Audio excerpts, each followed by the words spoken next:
Imagine a president wielding the power to send the military into your backyard to restore order. And that's exactly the storm brewing in American politics right now. With tensions soaring over domestic unrest and legal battles blocking key moves, Vice President J.D. Vance has dropped a bombshell. Donald Trump is seriously eyeing the Insurrection Act as a potential tool to deploy troops on U.S. soil. But here's where it gets controversial. Could this unprecedented step blur the lines between law enforcement and military might, sparking fears of overreach in a democracy? Stick around, because this isn't just about policy. It's a ticking time bomb of political fireworks that could reshape how we view government authority. And this is the part most people miss. While Vance paints a picture of chaos, the facts on the ground tell a different story, inviting you to question who's really in control.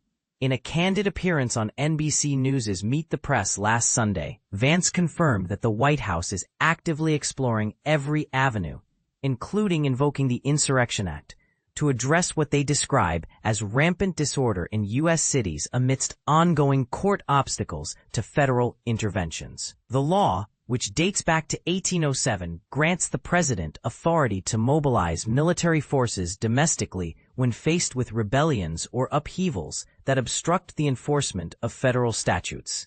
For beginners dipping into this topic, think of it as a historical safety valve designed for extreme emergencies, much like a circuit breaker that flips to prevent total system failure. Normally, our armed forces are strictly prohibited from handling domestic policing, a principle rooted in the Posse Comitatus Act to keep military power separate from civilian law. But the Insurrection Act overrides that, allowing troops to step in when things spiral out of control, such as during widespread violence or threats to national stability. Vance didn't mince words when pressed about Trump's intentions. The president's looking at all of his options, he stated, linking it directly to what he called uncontrolled crime, crippling urban areas. This echoes Trump's own blunt Oval Office warning just days earlier, where he declared, "If I had to enact it, I would do that." It's a bold stance, but one that's ignited fierce debate. Does framing urban issues as insurrection justify such a dramatic escalation, or is it a veiled power grab? Historians point to its rare activations, notably during the turbulent 1960s civil rights struggles in the South, where troops helped manage desegregation clashes, and more recently in 1992, when then-President George H.W. Bush deployed forces at the request of California's governor to quell the devastating Los Angeles riots following the Rodney King verdict. Since then, it's been invoked sparingly, making any modern use a landmark event. Yet, Trump's push to federalize National Guard units in Democrat-led cities has hit major roadblocks in the judiciary. Federal appellate courts have struck down efforts in Oregon and Illinois, with a particularly stinging rebuke in Chicago on Thursday. A judge there prohibited the deployment of federalized guardsmen, stating she'd seen no credible evidence that there is a danger of a rebellion in the state of Illinois. National Guard troops dispatched by the administration from states like Texas and California are currently sidelined under temporary orders, unable to hit the streets. This legal standoff highlights a core controversy, balancing presidential emergency powers against judicial checks and balances.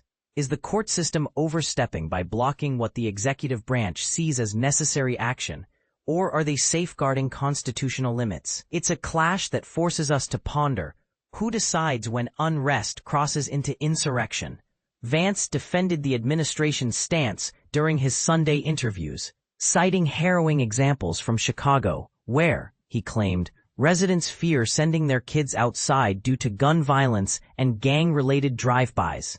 On ABC News' This Week, he went further, labeling the city as surrendered to lawlessness and gangs, with a homicide rate that rivals the worst places in the Third World. But wait, here's the counterpoint that most discussions gloss over. Violent crime across America's largest cities, including Chicago, has plummeted at record paces over the past couple of years. Chicago doesn't even rank in the top 4 U.S. cities for murder rates, and all those top spots, they're in Republican-controlled states. This statistic throws a wrench into the narrative, suggesting that perceptions of urban chaos might be overstated or politically motivated. If crime is actually dropping, why invoke extreme measures like the Insurrection Act? It's a provocative angle. Could this be more about optics and political leverage than genuine threats? The Sunday talk show circuit erupted in raw emotion, mirroring the broader gridlock of the ongoing federal government shutdown, now stretching into its 12th day. Tensions flared between the Trump administration and targeted Democratic states, with Vance repeatedly grilled by ABC's George Stephanopoulos on whether Illinois Governor J.B. Pritzker could face Department of Justice charges for alleged misconduct, akin to recent indictments against figures like former FBI Director James Comey and New York Attorney General Letitia James.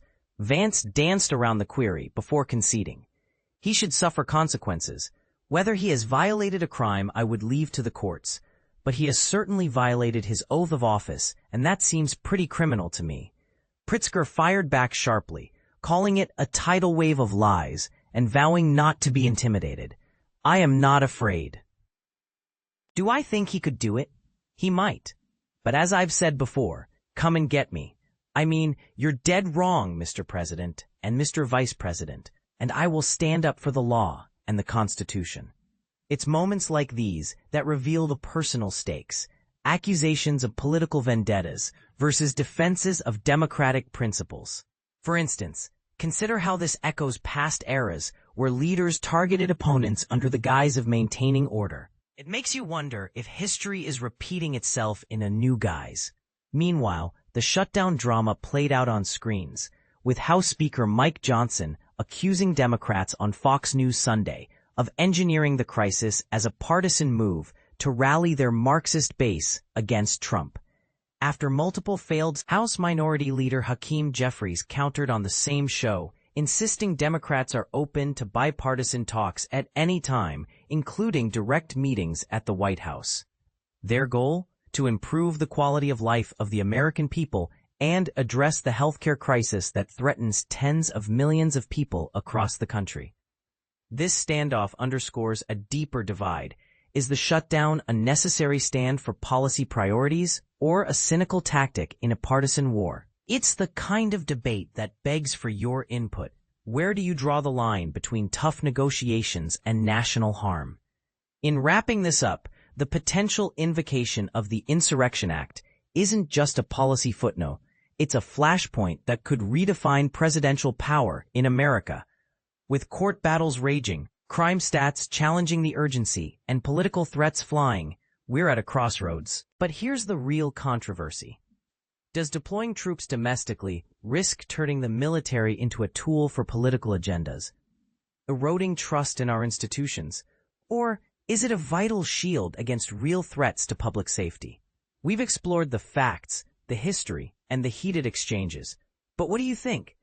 Do you see this as a justified response to urban challenges, or the dangerous overstep that echoes authoritarian moves? Agree or disagree? Let's hear your take in the comments. Could this set a precedent for future presidents, or is it a one-off storm in the making? Share your thoughts and join the conversation.